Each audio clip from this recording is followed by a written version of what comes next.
नमस्कार.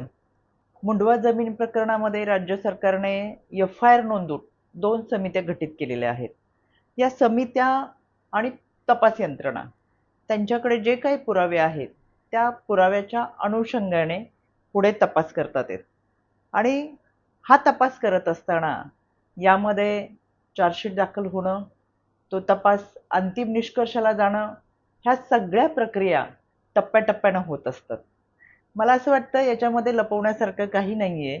पहिल्या दिवशीच आदरणीय अजितदादांनी आपली भूमिका स्पष्टपणे मांडलेली आहे आणि ज्या समित्या आहे, जी तपास यंत्रणा आहे, त्याला संपूर्णपणे सहकार्य हे पवार कुटुंबियांकडून होत आहे.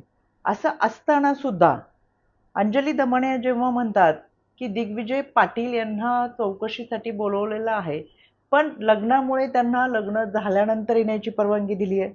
दुसरीकडे अंबादास दानवे म्हणतात, दिग्विजय पाटील यांच्यावरती कारवाई का नाही? तर मला असं वाटतं विरोधक हा प्रचंड गोंधळलेल्या अवस्थेमध्ये आहे आणि म्हणून त्याला दादांना टार्गेट करायचं हे संपूर्ण महाराष्ट्र बघतोय. तो त्यांचा अजेंडा आहे. काही हातात असो नसो, कोणता पुरावा नसला तरी मीडियासमोर जायचं आणि दिवसभर टार्गेट करायचा हा एक कलमी कार्यक्रम विरोधकांचा आहे. पण मला त्यांना एक सूचना करायची आहे.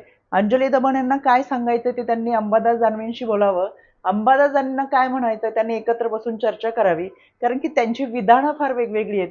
त्याच्यामुळं संभ्रम अवस्थेत, गोंधळलेल्या अवस्थेत असलेल्या विरोधकांचा नक्की अजेंडा काय हे महाराष्ट्राला समजतंय. त्याच्यामुळे एखाद्याला बदनामी करण्यासाठी किती मोठं पाकीट घेऊन आपण बदनामी करतोय हे सुद्धा महाराष्ट्र जाणतोय.